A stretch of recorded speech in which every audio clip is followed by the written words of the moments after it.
Olá, eu sou a Adriana Reis Paulit, jornalista e editora da revista E, uma publicação do Sesc São Paulo.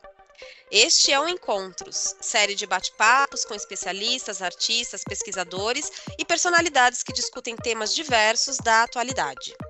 Hoje o nosso convidado é Tuca Vieira, fotógrafo, jornalista, pesquisador e artista visual. Ele é fotógrafo profissional desde 1991. Atualmente, cursa o doutorado em Arquitetura e Urbanismo pela Universidade de São Paulo e o doutorado em Sociologia e Antropologia Política pela Universidade de Lyon, Saint-Étienne. Tuca Vieira fez parte da equipe de fotografia do jornal Folha de São Paulo entre 2002 e 2009. É dele a foto icônica Paraisópolis, de 2004, que exibe o encontro entre a segunda maior favela de São Paulo e o bairro do Morumbi. A fotografia recebeu atenção em escala mundial, simbolizando a desigualdade entre ricos e pobres no país. Tuca também é autor dos livros Salto no Escuro, Leituras do Espaço Contemporâneo e Atlas Fotográfico da Cidade de São Paulo e Arredores, este último ganhador do Prêmio Jabuti de 2021. Tuca é fotógrafo independente, desenvolvendo projetos sobre cidade, paisagens urbanas, arquitetura e urbanismo. Bem-vindo, Tuca. É um prazer tê-lo aqui conosco, viu? Muito obrigado pelo convite. É um prazer estar aqui com vocês, estar aqui com o Sesc, que puxa vida, é tão importante na carreira de muitos de nós, né? Inclusive, Tuca fala com a gente diretamente lá da França, né, Tuca, que neste momento está lá fazendo uma pesquisa do seu doutorado, né, isso? Exatamente. Estou aqui entre Paris e Lyon com uma bolsa de pesquisa ligada ao meu doutorado na Faculdade de Arquitetura da USP. Que bacana, Tuca. E você tem se dedicado, enfim, a inúmeros projetos, pesquisas que envolvem essa intersecção entre fotografia e a cidade. Esse seu projeto mais recente, eu dei uma olhada no seu site, falando sobre hipercidades, e já me gerou uma baita de uma curiosidade de entender o que é exatamente esse conceito de hipercidades. Se você puder contar um pouquinho para a gente sobre isso. Veja, eu, como um bom paulistano, né, sempre, quer dizer, eu sempre me surpreendi muito com a cidade de São Paulo e com o potencial dela de produzir imagens e como, na verdade, não é uma cidade tão bem fotografada, ela é mal conhecida por nós mesmos, né? Então, eu, apesar de ser paulistano, sempre, digamos assim, estranhei a cidade. Ela sempre foi um ente, né, assim, gigante ao meu redor. Então, esse estranhamento, na verdade, ele é importante para o artista, né? Né? Eu nunca me acostumei com o tamanho e as potencialidades de um lugar como São Paulo. Então, enfim, eu me interessei por São Paulo e me interessei por cidades semelhantes a São Paulo, que são essas cidades gigantes que existem pelo mundo, né? Mas respondendo à sua pergunta, existem estudos nesse sentido de que uma cidade, quando ela passa de mais ou menos 10 milhões de habitantes, ela perde a sua unidade inicial. A distância entre o centro e a periferia ultrapassa o razoável, digamos assim, daquilo que é uma cidade, né? Quer dizer, você se deslocar, conviver e tal. Então, ela passa a ser um aglomerado, né? Que a gente deveria talvez até encontrar uma outra palavra. Daí, hipercidades. São essas cidades além da cidade, digamos assim. E estão aí pelo mundo, são várias, né? Eu me propus a conhecer mais ou menos umas 30 dessas cidades. Tá, o seu projeto de doutorado, então, ele aborda essa temática das hipercidades. Exatamente. Ele aborda essa temática. Quer dizer, eu inventei... Você sabe que a fotografia é um pretexto para a gente conhecer lugares e fazer coisas assim um pouco estranhas, né? Então eu tinha curiosidade de conhecer essas cidades da China, entende? Que estão moldando o mundo do futuro, né? Então me propus a ir visitar essas cidades, a fotografá-las, né? E podemos considerar isso uma espécie de pesquisa de campo que vai ser agora organizada e tal no meu doutorado, né? Eu confesso que eu ainda estou curioso para saber o resultado disso. Eu não sei exatamente. Eu Eu estou sei curiosa que também. pois é, eu estou elaborando, né, a experiência de ter visitado esses lugares, um trabalho que, na verdade, ainda está em andamento. É isso que eu ia perguntar, em que fase, assim, do projeto de doutorado você está? Ainda fazendo essa coleta essa busca inicial, ou você já está mais mergulhado mesmo nessa conceituação, enfim, em que fase está a sua pesquisa? Olha, as coisas estão acontecendo simultaneamente, né? Quer dizer, eu estava em São Paulo, eu me propus a fotografar essa cidade, eu não terminei esse projeto, mas o doutorado acontece simultaneamente. Então, conforme eu vou visitando, eu vou escrevendo, são coisas que estão vivas, entende? Talvez eu não termine, talvez eu não consiga visitar todas as cidades, porque isso demanda muito tempo e custo, né? Agora, todas essas experiências, os fracassos, inclusive, vão ser incorporados ao doutorado. O doutorado, propriamente dito, já eu estou aqui na França, consultando algumas obras, assim, umas referências, e estou escrevendo. Está tudo acontecendo simultaneamente. Assim, né? Então, eu acho que daqui mais uns 2 anos, eu acho que eu termino essa fase. Né? Bacana.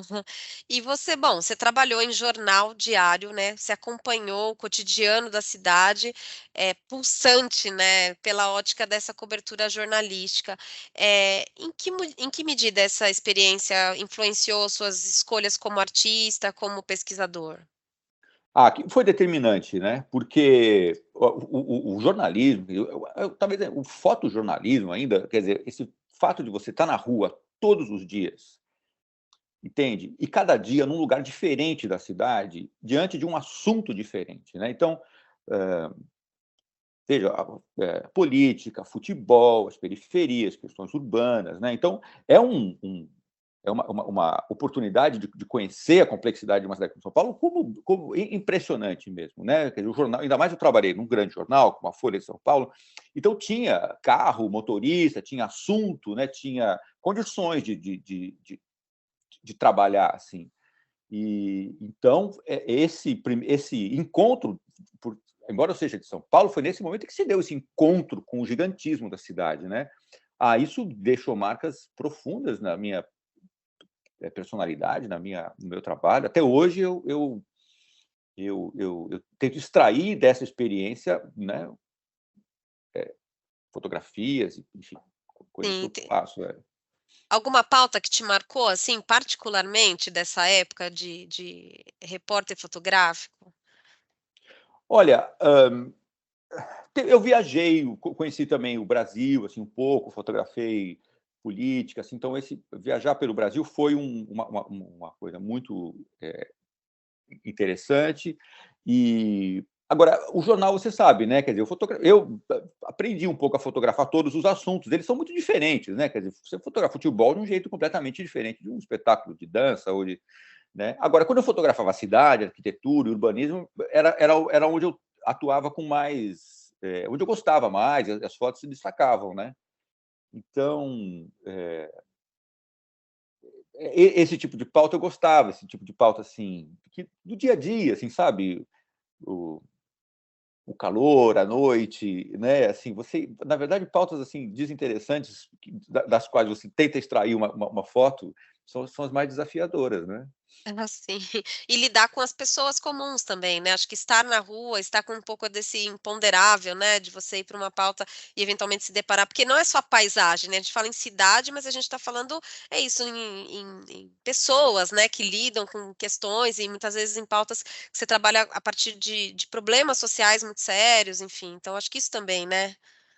Exatamente, quer dizer, por trás de toda foto, de toda reportagem, quer dizer, tem pessoas ali e tem uma negociação que a gente faz, que o jornalista faz, antes né, você precisa pedir a permissão da foto, você tem que acessar aqueles lugares. Então, isso leva mais tempo ainda, muito mais tempo do que o próprio momento do fotografar, né?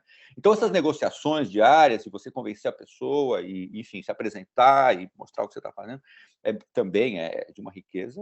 Nossa, incrível. Eu sinto falta desse período. Confesso que embora continue atuando como fotógrafo, com essa intensidade, isso nunca mais aconteceu. Ah, sim. É, porque acho que o jornal, né, e a pauta do jornal, ela traz um pouco essa urgência, né, e a gente, enfim, estar o tempo todo diante de um assunto, como você falou, né, de um assunto novo todos os dias e tal. Agora me fala, Tuca, como que nasceu o seu interesse pela fotografia? Assim, você já era uma criança que experimentava a linguagem, brincava já de fotografar? Quer dizer, qual foi o momento que você decidiu que você se tornaria um fotógrafo profissional? Bom, tenho uma influência da minha família, assim. A minha mãe é uma museóloga importante da cidade, Ana Maria Leitão. E então eu cresci já nesse ambiente dos museus e das artes, do MASP, sabe? Eu me lembro, assim, dos anos 80, assim. Então eu tinha esse, eu acho, né? Eu tive esse encontro com a arte, assim, de uma forma geral, né? E a fotografia, especificamente, surgiu através de uma outra paixão minha, da qual a gente pode falar, são as viagens que eu fiz desde muito cedo, desde moleque, assim, viagens que eu fiz sozinho. E quando você viaja sozinho e leva uma câmera, você realmente é obrigado a olhar para o mundo de um outro jeito, entende? É diferente de você estar com os amigos, assim, né? Então, a fotografia é esse veículo que te permite compartilhar essas experiências, né? Espaciais, das outras cidades, dos lugares e tal. Então, eu me apaixonei muito por isso. E aí tem uma outra pessoa importante na minha vida, que é o Cláudio Feijó, que formou uma geração de fotógrafos também lá nos anos 80, com a sua escola Imagem e Ação. Lendária escola. Exatamente. O Cláudio é Olha muito só. próximo também. É, ali na 9 de julho. E aí, enfim, de uma coisa que você já curtia, já gostava, você, né, decidiu fazer disso seu ofício. Imediatamente. Eu acho que o primeiro dia que eu peguei uma câmera, que me ensinaram a colocar o filme dentro da câmera, eu falei, nossa, eu vou fazer isso pro resto da vida. Eu tive essa certeza muito clara aos 16, 17 anos. E quando eu fui estudar na faculdade e tal, eu já me via como fotógrafo mesmo. Você falando dessa questão, né, de você estar num lugar sozinho e com uma câmera, eu lembro de uma vez que eu entrevistei um diretor de televisão colombiano, e ele falou, né, o enquadramento, ele te traz uma dimensão, né, muda o modo como você se relaciona com o mundo, né, porque é isso, o fato de você fazer escolhas de enquadramento, de você trazer essa questão do enquadramento para a centralidade do modo como você está se relacionando com aquele lugar, com aquelas pessoas, enfim. Não sei se para você também tem um pouco essa questão, sabe? Que você está editando o mundo o tempo todo, né? Quer dizer, o enquadramento, quer dizer, a escolha daquilo que você vai querer capturar, mas, sobretudo, quer dizer, a escolha daquilo que você vai deixar de fora é muito importante, e a consciência de que a grande maioria das coisas que você vê, das emoções que você vê, não vão ser capturadas pela câmera fotográfica.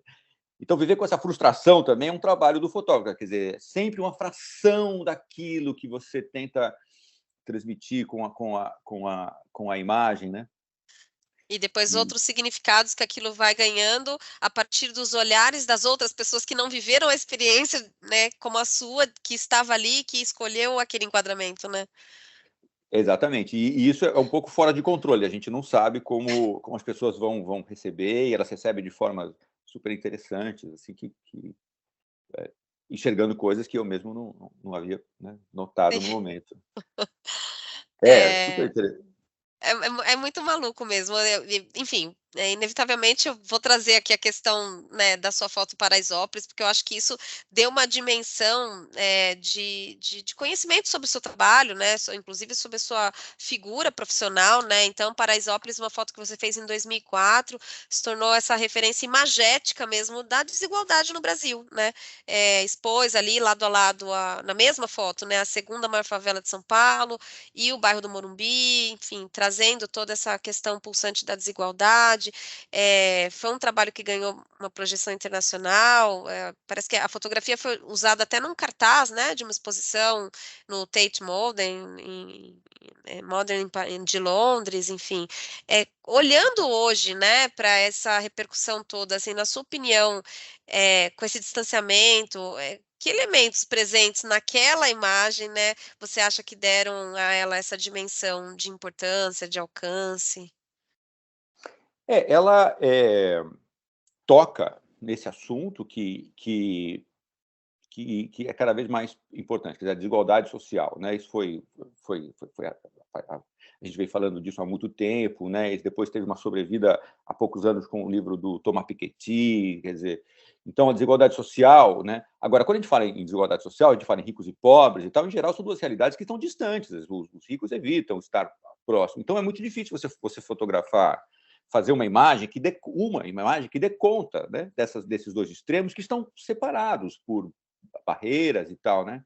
Então a foto ela é feliz nesse sentido e muito didática, quer dizer, literalmente um muro ali, né, dividindo, quer dizer, os efeitos, os valores simbólicos da foto são muito grandes, o muro, as piscinas, não é, a quadra de tênis, então ela é uma foto que tem esse poder assim quase didático, né, de Sim, explicar aquela situação. sem Você dúvida. E de sabe que tempo. Ah, você falou que ela foi usada num cartaz, não sei quem, mas o uso mais importante dela para mim, que mais me toca, é livro didático. Ela é usada ah, em livros didáticos de geografia em vários lugares do mundo, aqui na França mesmo. Esses livros que são comprados pelo governo e distribuídos. Então, assim, os adolescentes da é França mesmo? conhecem e fazem provas e tal. E é, é um, esse uso é muito impactante, né? Porque você forma uma geração assim, de pessoas. Sem dúvida, né? Porque é isso, quando a gente, enquanto comunicadores, desenvolve um trabalho, a gente jamais imagina que o impacto vai ser tão explicitamente, né, educativo, né? Usado literalmente para um processo de uma ação educativa, como em sala de aula, né? Exato, em sala de aula, trabalho acadêmico, não, exatamente, ela tem esse os professores mostram a foto e há discussões, né, isso gera um debate. Eu acho que esse é o lance da foto muito interessante é esse, né.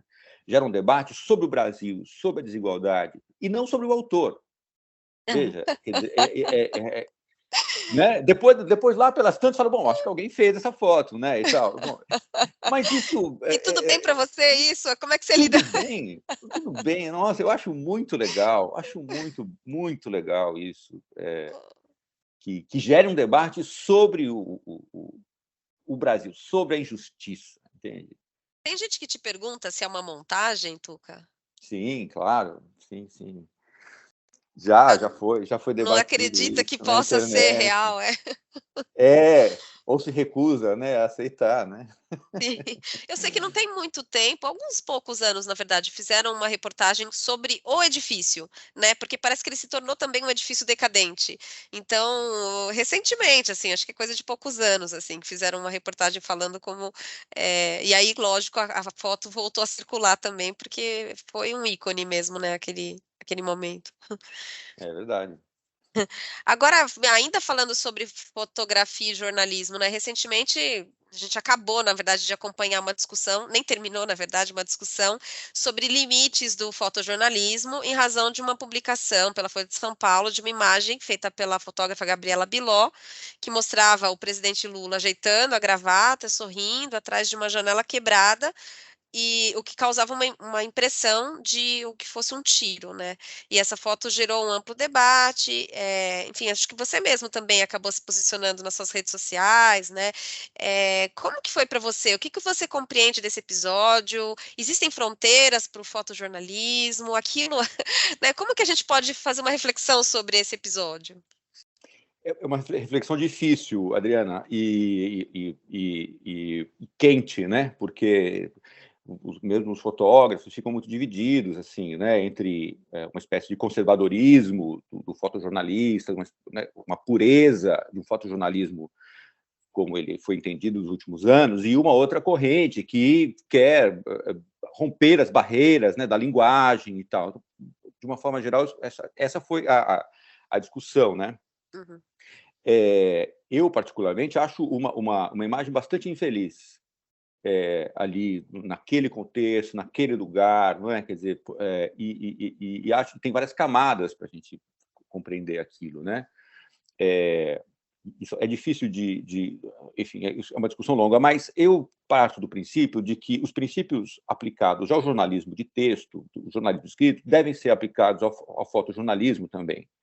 né? Quer dizer, os fotojornalistas levaram muito tempo para conquistar esse status de respeito dentro dos jornais. Então, os princípios éticos devem ser aplicados às fotografias, né? Nesse sentido, quer dizer, montagem, quer dizer, né, assim, eu acho inaceitável ali na capa, naquele contexto, compreende? Claro, Eu acho que principalmente pela sensibilidade do momento político, histórico político brasileiro, né? eu também, né? Quer dizer, também tem um momento histórico, também tem um certo vício do fotojornalismo de Brasília de ficar associando essas imagens assim um pouco semioticamente, assim, né? E aí tem a montagem também, uma montagem digital que emula uma coisa. Então, são várias camadas ali. Por isso o debate é difícil, porque teria que separar esses vários elementos presentes naquela Claro. imagem. Agora, é uma imagem que gera um debate. Eu não sei se isso é uma qualidade, mas gera um debate, né? Mas, finalizando, É, eu acho que o jornalismo tem que ter alguns princípios, entende? Ele não pode ser assim um vale-tudo, né? teve gente que eu também, eu acompanhei muitas reflexões sobre isso, e uma das questões que foram apontadas é como que por que um jornal decide colocar como principal imagem na sua capa uma foto que não é a representação da realidade, né? Porque é uma construção, ela não, de fato, aquilo, claro, ela tem uma intencionalidade, ela tem uma mensagem semiótica, como você falou, mas ela, acima de tudo, ela não é uma realidade, né? Enfim, aquilo foi construído e acho que com isso eu te pergunto também, como é que funciona no dia a dia, né? Lidar com essa construção. A gente falava de enquadramento antes, mas não apenas, né? Quando a gente está num ambiente desse, quer dizer, existe uma leitura, né? Existe uma narrativa que o autor da imagem também quer construir, não? Veja, esse é um terreno bastante pantanoso da linguagem fotográfica, ou seja, a relação da fotografia com a realidade. Né? Quer dizer, isso são livros e livros foram escritos desde a invenção da fotografia, até que ponto, qual a relação da fotografia com a verdade, com a realidade, aquilo que a gente está vendo é os fatos, entende? E, né, então, a fotografia, por um lado, ela prova, de fato, uma série de coisas. Ela pode provar um crime, ela pode provar que eu sou um branco de óculos, entende? Que estou vestindo uma camisa preta. Ela pode provar. Agora, é também verdade que toda a fotografia é uma espécie de construção, que ela obedece à subjetividade do autor, né? Então, essa é a beleza da fotografia. Esse é o enigma da fotografia, entende? É bonito. É o que fascina, é o que fascina. E nenhuma das duas coisas conseguem resolver. Quer dizer, se você negar a relação da fotografia com a realidade, enfim. Então a gente faz desenho e pintura, né? Agora, se você buscar a realidade na fotografia, as coisas como elas são, você pode se dar mal também, né? Porque os fotógrafos eles têm recursos para enganar as pessoas, né? Então Tudo uma é difícil esse debate. No fotojornalismo, isso, claro, cria E é problemas, né? tudo uma questão de perspectiva, né? Exato, porque é isso, aquilo que a gente vê a partir de um ponto de vista, que é o ponto de vista, nesse caso, do fotógrafo. Exatamente. Quer dizer, no caso do fotojornalismo, eu defendo que existem códigos, foi, existe um código não dito entre o jornal e o leitor. Você espera certas coisas, entendeu? Eu acho que é isso que foi quebrado naquela fotografia, entendeu? Você espera que não haja uma manipulação digital, né? Assim, uma sobreposição. É um acordo tácito que foi rompido naquele momento. Sim. Bom, de qualquer maneira, eu considero que é interessante, é positivo. Acho que a gente nunca falou tanto em fotojornalismo como recentemente, em razão. E é isso, não apenas pessoas que trabalham com comunicação, mas acho que isso gerou, de modo geral, né, um interesse, assim, das pessoas entenderem, então como então como funciona, então como é feito. Isso em si é positivo, né? Claro. Enfim, e há uma nova geração aí né, jovens, né, que tem uma outra formação, que tal. É preciso escutar, né, como é que eles se relacionam com a imagem, né? Sim. É importante também.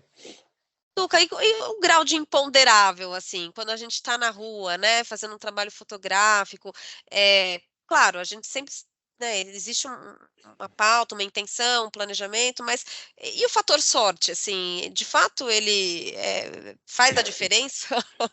Claro, né? É igual goleiro, né? No futebol, né? Mas a sorte, a sorte é um pouco assim. Você tem que abrir espaço para ela acontecer. Uma Aham. coisa muito importante na fotografia é a paciência. É mesmo? Entendeu? Exatamente. Então, o fotógrafo de futebol, por exemplo, é um pouco isso. Ele passa 45 minutos esperando um lance e pode ser que aconteça, pode ser que não, mas o momento que acontecer, você tem que estar preparado para isso. Entendeu? Então, a sorte, você tem que tentar atrair a sorte, né? De algum jeito. Você tem que estar exposto, você tem que estar na rua, entende? Tem que estar com a câmera ligada, funcionando, entendeu? Porque pode acontecer a qualquer momento. E aí Você você se está lembra, assim, preparado.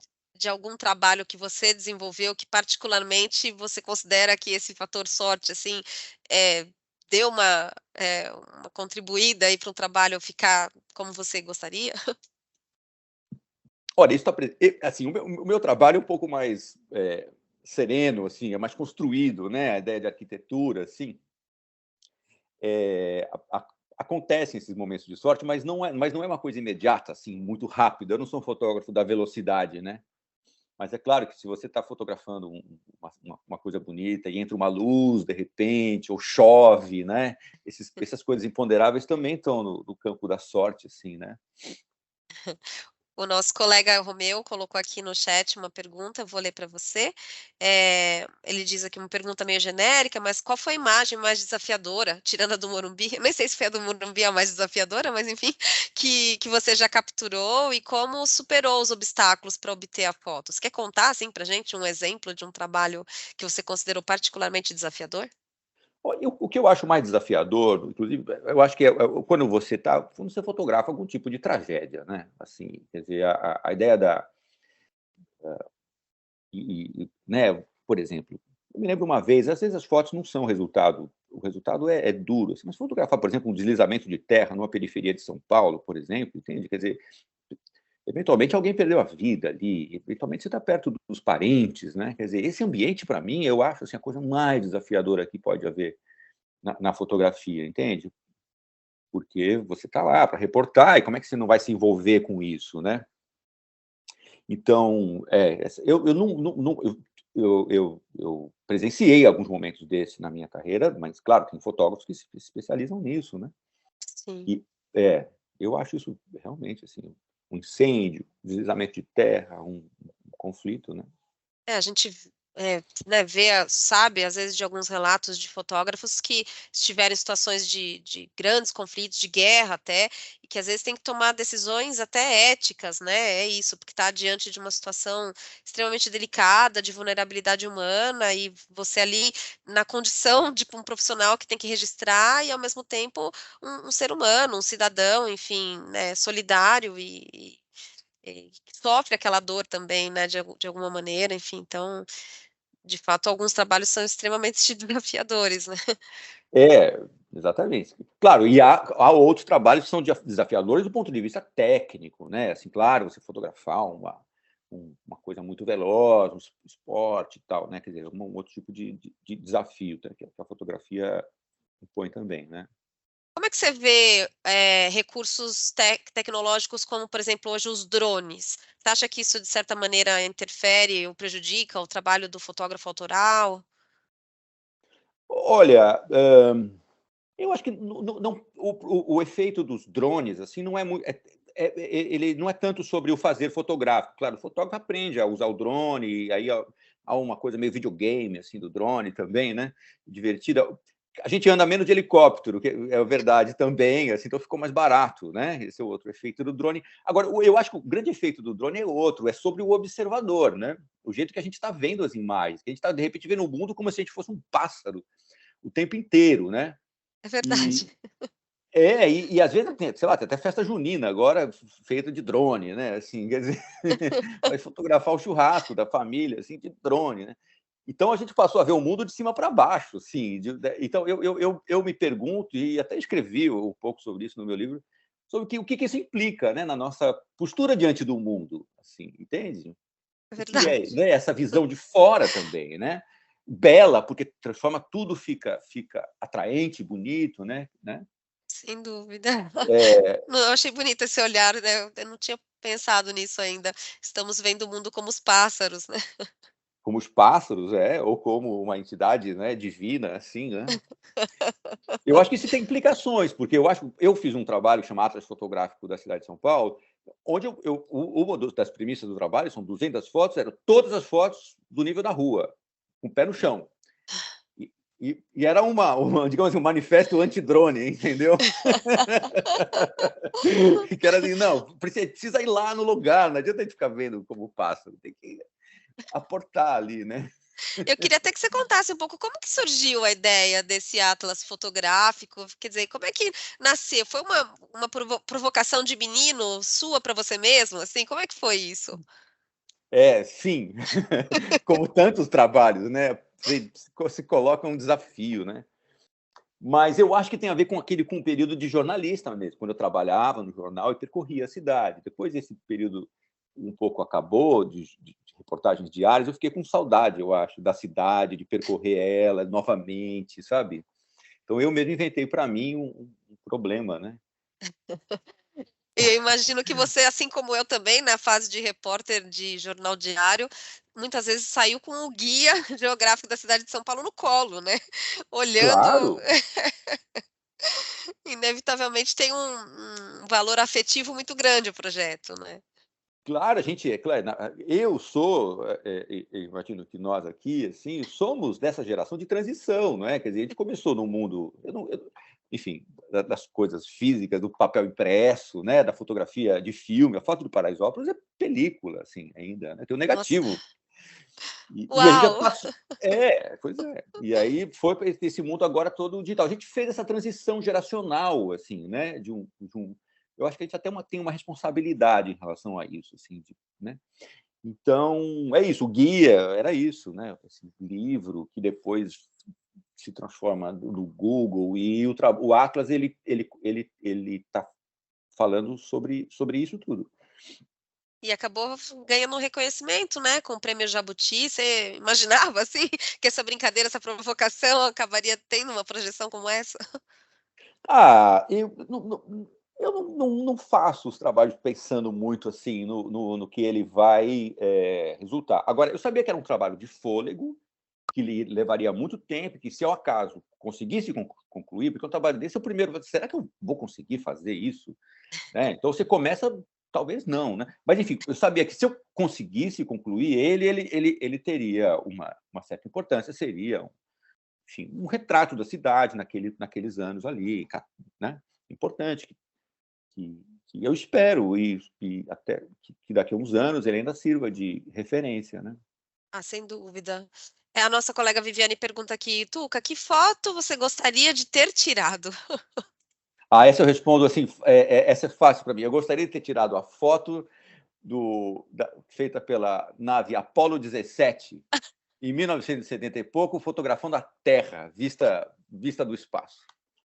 A famosa Maravilhoso. a famosa imagem, a primeira imagem que o globo terrestre aparece por inteiro, assim, que é chamado The Blue Marble. Esse é de 1972. Eu queria, se eu pudesse. É, talvez não essa, mas, sei lá, com essas viagens espaciais todas, quem sabe ainda a gente não vai ter Pois é, oportunidade de fazer. pois é. Porque, na verdade, não é a foto que eu gostaria de ter feito, é aquilo que eu gostaria de ter visto, né? É um pouco esse. Sem dúvida. Eu fico fascinado com essas imagens, né?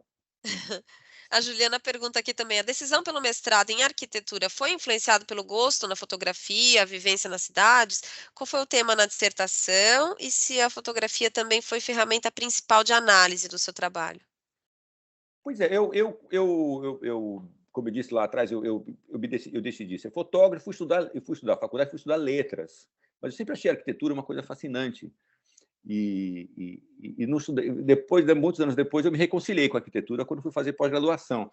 Eu acho a arquitetura uma chave para entender as cidades, para entender os espaços que a gente está vivendo e, indiretamente, o mundo que a gente está vivendo. Eu acho ela um veículo interessante. E quando eu falo arquitetura, não estou falando de prédios desenhados por grandes arquitetos.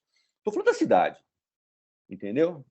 A cidade como um grande laboratório humano de decisões, de construções, de falhas, de desejos e tal. Isso tudo é a arquitetura que me interessa. Então, eu fui me apaixonando pela arquitetura, assim, por esse entendimento da arquitetura, né? E o tema da sua dissertação no mestrado? O tema da minha dissertação do mestrado era a relação da imagem com a arquitetura. Depois eu fiz um livro que chama Salto no Escuro, que é uma espécie de estatuto da imagem no mundo contemporâneo.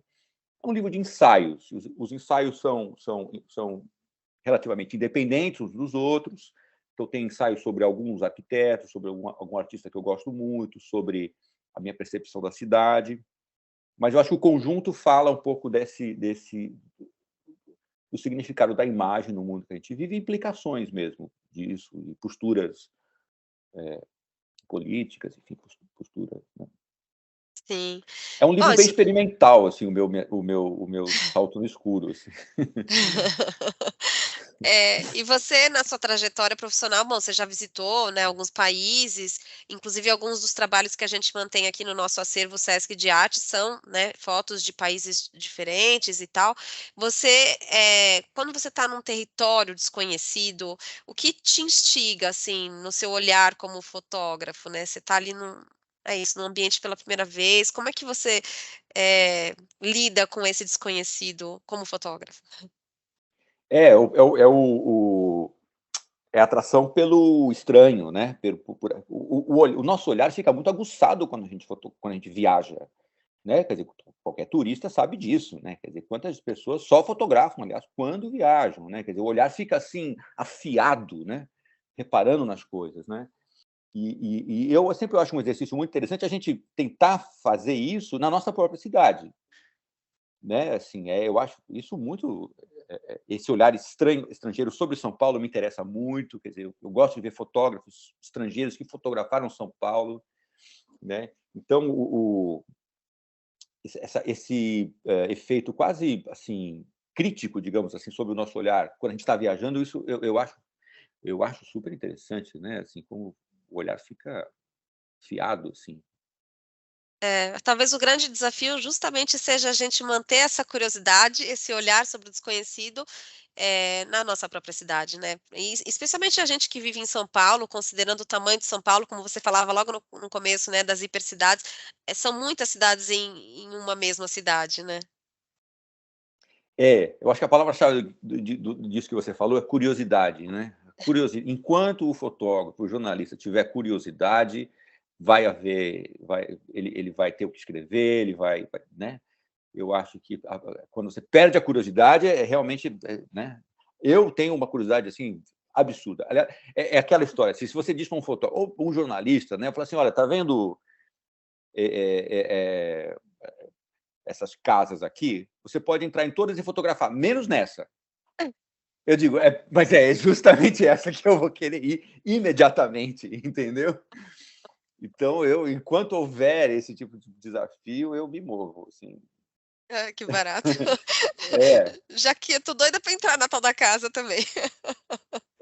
esse projeto das hipercidades, por exemplo, tem duas das cidades que eu me proponho a fotografar, que são.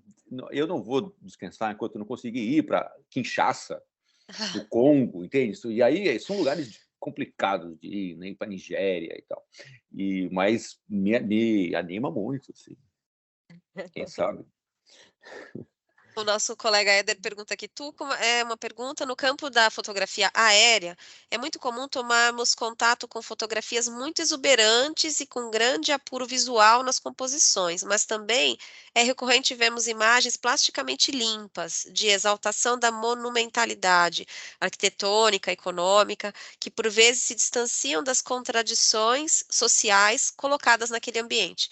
Como pensar a construção de imagens aéreas de modo crítico, sem se distanciar das contradições da realidade social retratada? Nossa, é uma Não, aula. não, perfeito, uma colocação perfeita dela. Eu concordo plenamente com isso. Esse distanciamento das imagens aéreas.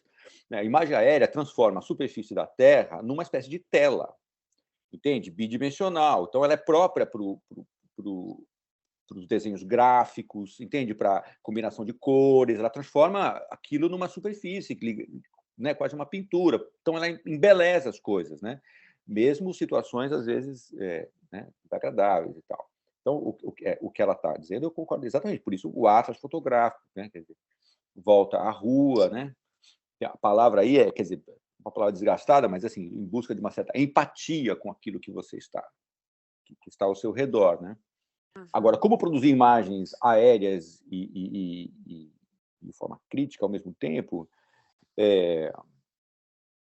puxa vida, porque as imagens aéreas têm esse problema, elas se parecem muito, né? Ela tira a autoria né? Ela parece feita por qualquer fotógrafo que faça fotos aéreas, são fotos parecidas, né? Você não tem um autor ali por trás, né?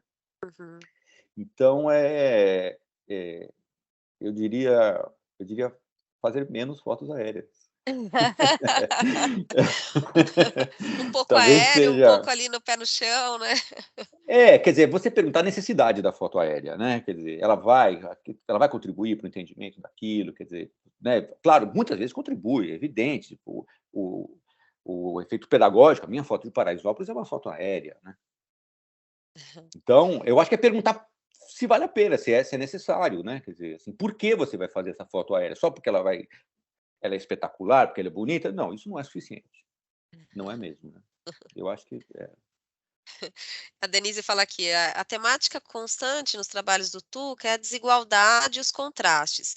Como um profissional da comunicação, quais anseios ele tem para o futuro da nossa sociedade? Que mudanças são mais urgentes? Para que realidades diferentes possam ser captadas pela câmera dele?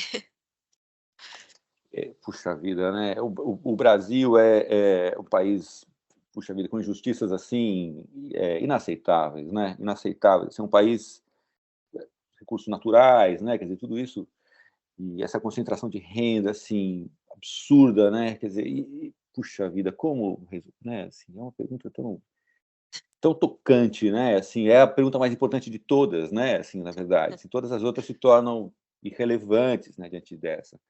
Eu acho que cada um de nós tem que fazer o seu papel. Eu sou fotógrafo e fico feliz que você enxergue no meu trabalho essa denúncia, mesmo quando eu fotografo.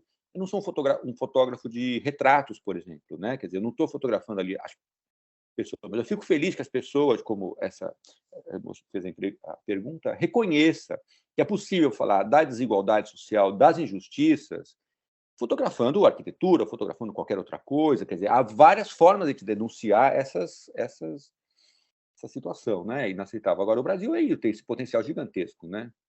Assim, Sim. né? Você está há quanto tempo fora já, Tuca, para fazer esse trabalho? Eu estou há mais ou menos um ano. Um ano eu estava na Alemanha, agora estou na França, mas enfim, é contraditório estar aqui também, né? Porque são países ricos, desenvolvidos, mas os problemas deles também, assim, enfim, são bem diferentes dos nossos, assim, né? É muito rico poder fazer isso, né? É um privilégio poder vir para cá e tudo, e voltar ao Brasil para poder Mas estando compartilhar assim, essa experiência. e estando distante, te faz enxergar com um pouco mais de, eh, sei lá, clareza, sobriedade, talvez, assim, essas questões desiguais do Brasil? Como que é estar, né, de certa maneira, olhando de fora? Mas é a distância crítica, né? Eu recomendo a todos nós, assim, que tiver oportunidade, quer dizer, você enxergar o Brasil de longe, assim, né? E tal, claro, isso é quase um preceito da ideia de crítica, né? Você se afastar um pouco e ver com mais clareza, assim.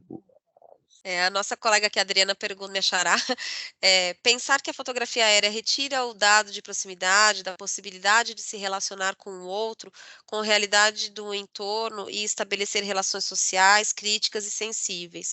Acredito que a natureza maior desse tipo de fotografia é a contemplativa. A Adriana é fotógrafa também, informação para te passar.